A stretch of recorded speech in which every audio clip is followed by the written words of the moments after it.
Pemirsa, salah satu korban meninggal dunia akibat pesta miras oplosan di Tegalega yang berinisial H sempat masuk kerja dan bahkan tidak terlihat ada gejala tertentu di diri korban. Namun pada Sabtu malam korban dilarikan ke rumah sakit terdekat karena mengalami sesak nafas, sakit pinggang dan muntah-muntah dan buang air besar. Namun tidak berselang lama korban dikabarkan meninggal dunia saat dalam penanganan medis pihak rumah sakit.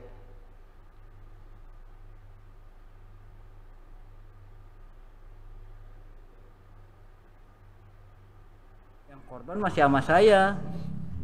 Saya sempat pinjam bor juga ke depan, dia sempat aktivitas juga. Karena minumnya hari malam Sabtu.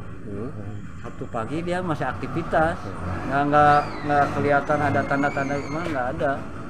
Tahu-tahu jam 9 malam udah ada di Mulia. Terus gejalanya sesak napas sama sakit pinggang, Pak. Sama buang air sama muntah-muntah. Diketahui korban turut dalam pesta miras oplosan di sebuah garasi mobil dan setim motor di Tegalega, Bogor Tengah, Kota Bogor bersama 7 orang lainnya pada Jumat 7 Februari 2025 malam. Usai pesta miras ini 4 orang dilaporkan meninggal dunia dan 1 kritis, sedangkan 3 orang lainnya menderita sakit dan dalam penanganan medis. Kita beralih ke informasi lain, pemirsa. Pasca tabrakan beruntun di Getol Ciawi 2 Bogor, 1 pasien oleh pihak RSUD Ciawi dirujuk ke Rumah Sakit Polri.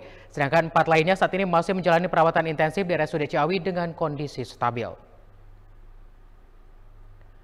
Lantaran peralatannya tidak cukup memadai, 1 pasien atas nama Wahyudin, korban tabrakan beruntun yang terjadi di Getol Ciawi 2 Bogor setelah menjalani perawatan selama 6 hari dengan luka pada bagian tulang di dada akibat benturan saat kejadian. Saat ini oleh pihak RSUD Ciawi korban dirujuk ke Rumah Sakit Polri Jakarta. Itu ada 4 orang ya, ada 4 orang, Pak Dewi, Pak Joni, Pak Sukanta, dan ada Inji. Kemarin kita merujuk Pak Wahyudin ke Rumah Sakit Polri Kramat Jati agar dapat diperiksa oleh spesialis bedah torak kardiovaskuler yang kebetulan kita masih belum ada di sini. Kondisi keempat pasien yang ada di Rumah Sakit Ciawi sih secara umum baik, semakin membaik kan. Hanya dokter spesialis bedah saraf yang merawatnya mengatakan untuk memastikan bahwa kondisinya memang sudah membaik, ya membutuhkan waktu 7 hari. Sementara keempat pasien lainnya termasuk sang sopir truk atas nama Bendi Wijaya saat ini masih menjalani perawatan intensif di RSUD Ciawi. Secara keseluruhan kondisi korban sendiri dalam keadaan stabil.